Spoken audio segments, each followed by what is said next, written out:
Hi folks, welcome to Masterclass. Today I'm going to show you a little tip that could stop you damaging your tent. Often when people are packing up their camper, to get the pegs out, instead of using a peg remover or another peg, they'll actually grab a handful of canvas and try and pull the peg out of the ground via the eyelet.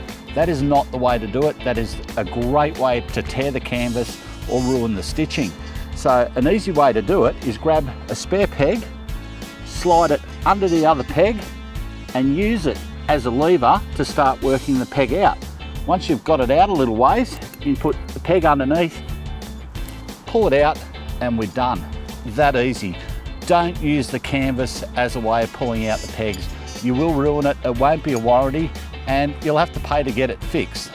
For more great tips like this, follow us on Facebook, get across to the website and check out the entire Masterclass series, and you can escape with confidence.